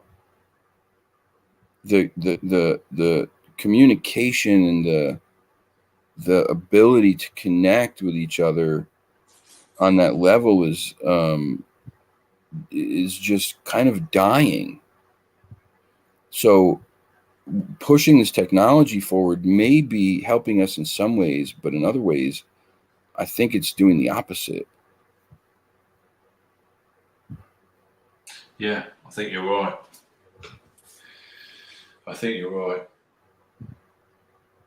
It's a funny old game, and it's quite hard to know how to play it the right way. Yeah. I think broken people are being held up and celebrated, and their voices amplified to our own demise. It's true. You look at if I've become that old dude, right? I've become that guy that I said I'd never be. That I said I'd never be like that. I'd never be that guy. But I look and I see, like, I'm just going to take music, right? Music as an example. I'm a huge hip hop fan. I love hip hop music. I love all music. I really do. I listen to everything. I mean, I listen to 80s pop, 80s dance. I listen to Adele. I listen to Sam Cooke. I listen to Etta James, Ella Fitzgerald, Elvis Presley. I listen to it all. But I grew up on hip hop, 1990s hip hop, 80s, 90s hip hop. It's my favorite music genre in the world. What I see in that music genre now on the large scale, um, is like it's almost traumatizing to see that they they continue to amplify these kids. They call it trap music or drill music. Drill, I don't, you're from the UK. I'm sure you've heard of drill. Yeah, no, I'm familiar. Yeah, definitely. Yeah. Okay, so drill music is literally about killing each other. Mm. That's all it's about. It's about taking out your enemies, and your enemies basically are just the guys who live a block away, and they're your enemies because they live on that block and not your block. And they Scary. and they continue to sell this shit and push this shit as much as they possibly can, trying to make these guys look like they're, some kind of cool cowboy, and it's a cool thing to do to be that way. It's not. They're selling something that is, that's taking people's lives, in many ways, not just physically, but people going to prison over this forever because they're doing these things they think are cool because society's pushing them in your face every day. I'm talking mostly the younger generation, but it's so sad to see. So sad to see. And I get, I have a personal, um, I have a very personal reaction when I hear people talk bad about rap music, because I think it's unfortunate that there's so much of that, the shit stuff that's pushed to the forefront, that people who aren't educated on all of the music only see that and they say that's what rap music is, and it's not. There's so much other hip hop rap music that is so not like that. That's so different from that. That's socially conscious. That's intelligent. That takes somebody who has almost a genius level, IQ when it comes to, the English language and wordplay and double and triple entendres and similes and metaphors and all these things. It's not just some idiots rhyming words. There's a lot more going on. But that's not what sells. That's not what sells. What sells is these brainless idiots out there killing each other, posting their Bugatti on the screen, saying, "Yeah, this is what you get for being a gangster, shoot people up. Yeah, yeah, yeah, yeah. This is what you get." And it's not even their car. They rented it for a video. I mean, it's just Yeah. these are the things that are just, terrible. It's just terrible.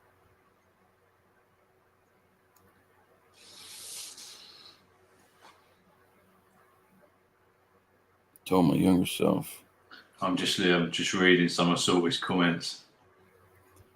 Yeah, some of the stuff that I grew up on back then wasn't great. I mean, again, not all of it is, but um, even like I even look at NWA or Tupac, who were considered gangster rappers, and I think that the majority of what they were doing is they were painting a picture of where they came from, what they saw around them. Um, what these kids are doing now, or they're literally saying, like, I'm gonna kill you, I killed your boy, I shot your friend, and laughing about it.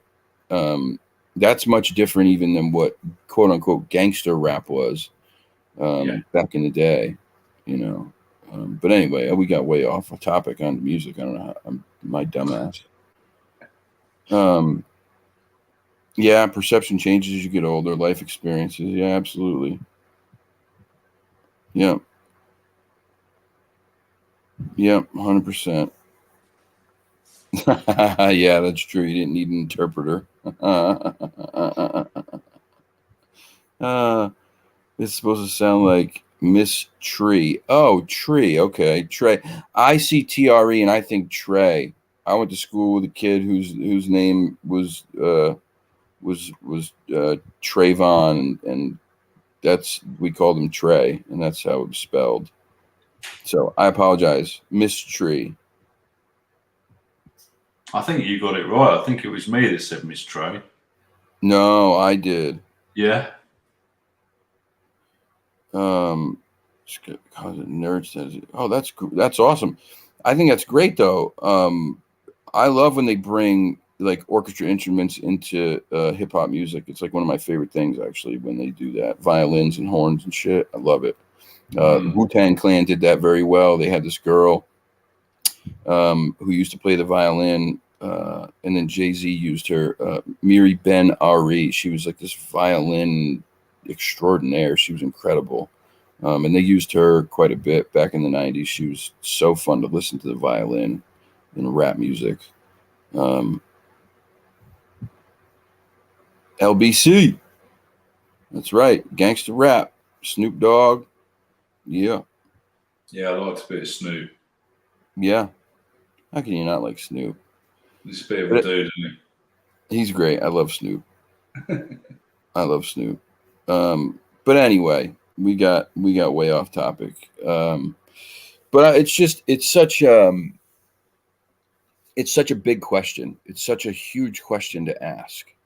You know, is it possible that we are that civilization that has surpassed that hurdle? I don't think so. And then there's this other part. There's this religious part to it, because in religion, in at least in Catholicism, in Christianity, I believe that they have these religious prophecies, and the prophecies are, if we don't do all these things that we're supposed to do as a society and as human beings who are under God, right, and worshiping God and Jesus Christ to be better human beings, so that we get to heaven, then you get the 7 years of tribulation, you get the apocalypse and the end of the world. That right there sounds to me like the Great Hurdle. Yeah. Does that not sound like the Great Hurdle? Yeah, it does. Yeah. Yeah. I mean, it's funny how all these things kind of can tie together. I want to do hip hop music with my horn, instrumental music album. I think it's a great idea. I think you should do it. I think when you do it, you should send me a copy. And you send me a copy. If you do it and you send me a copy, I promise you I will rap live on this show to one of your beats. That's a promise. There you go. I may be 43, but I still got it.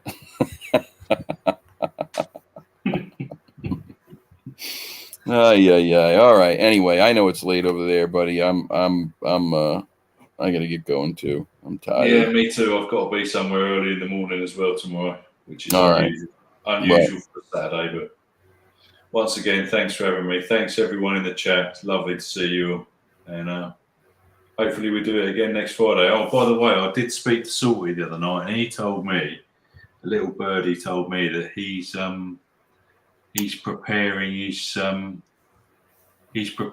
his studio for the live with you, Carl. Oh, really? Yeah. Okay. Well, that's amazing. So.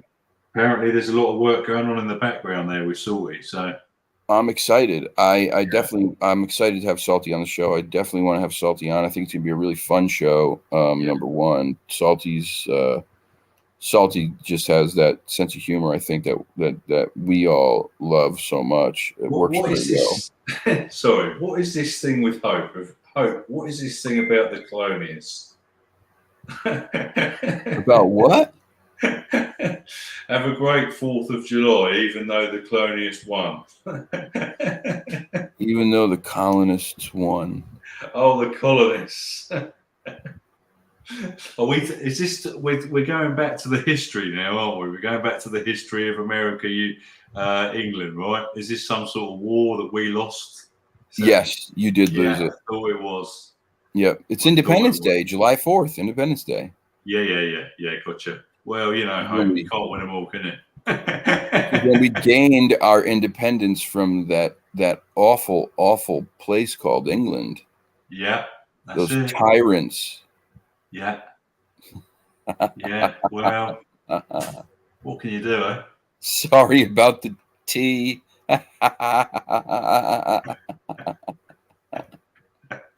Oh God, that's great. Hope I did. I. Just so you know, I can rap. I made music for quite a while. I did. Yeah, I love hip hop. I really do. I had a radio. We did radio shows at the college up at UConn, at Eastern, then at Con College. I DJ'd with one of my good friends. Yeah. There's a lot of things you know about. I used to have cornrows. I was. Uh-huh. Yep. Yeah, well, I look forward to this rap. Let's get this horn sorted and let's get this rap going.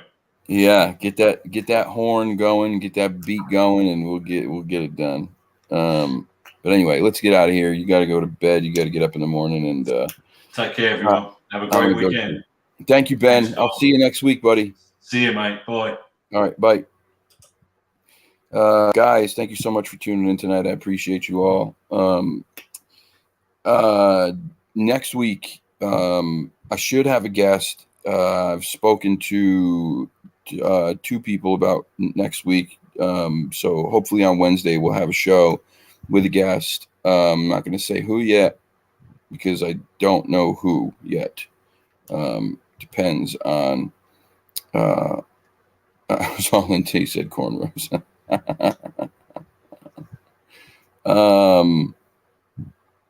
Okay, I don't know you guys. The other gentleman, I don't recognize you.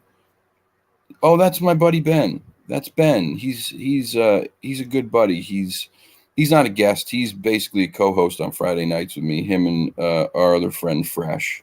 We decided we were going to do a show all together because we talk all the time. We talk every day. They live in England, obviously, but we talk still, and we end up laughing and joking constantly.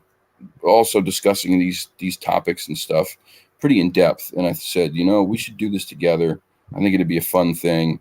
And so we've been doing it. Fresh wasn't here this weekend or tonight, but that's Ben. He's got his own channel. It's called Unexplained. He's into this stuff too. He goes out in the woods and he's found some pretty weird stuff. He's got a crazy Sasquatch encounter story that you got to listen to.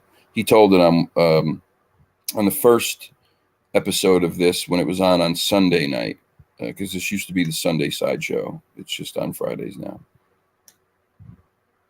Yeah, that's cool. It's all right. Don't worry about it. Yeah, Ben's a good egg, man. Ben's a wonderful, wonderful guy. I did not watch the video you sent me. I will check it out as soon as we get off of here. When did you send it? I'm telling you, this phone, piece of crap.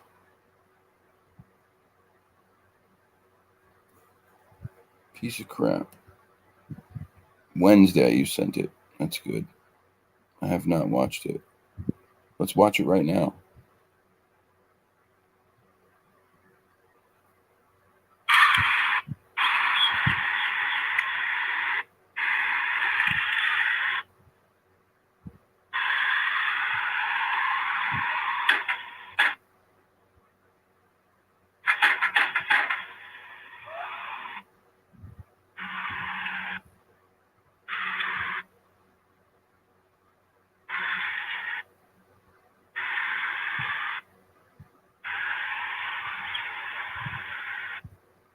I don't know what's going on here.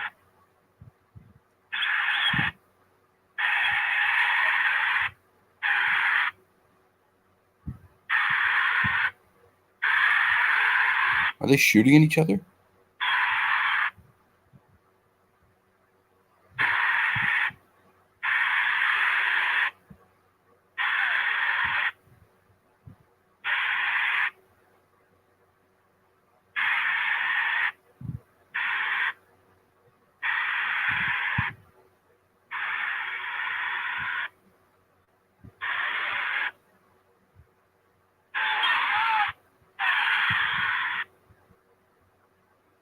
That's a girl? You look like a guy with no shirt on. She got out of her car and pushes the crap out of her car. That would probably scare me a little bit if I was you. You should have just hopped out and been like, what's the problem? What's the problem? You got beef? No, I'm just kidding. That's not the way. Yes. So anyway, Wednesday. Wednesday we should have a guest. We'll be back to the old interview format, and that'll be on Wednesdays, and then Fridays will be reserved for this. Don't in a church parking lot. Wow, yeah, that sounds normal. I don't know about going up to the property this weekend. There's just a lot. Things are just upside down. And then it's also going to be really humid. I don't know if I feel like dealing with that this weekend. But I'll keep you posted. If I do go, probably Sunday, but I don't know. We'll see. I say these things, and then all of a sudden, on a whim, I'm like, yeah, screw it, I'm going anyway. But I still have, I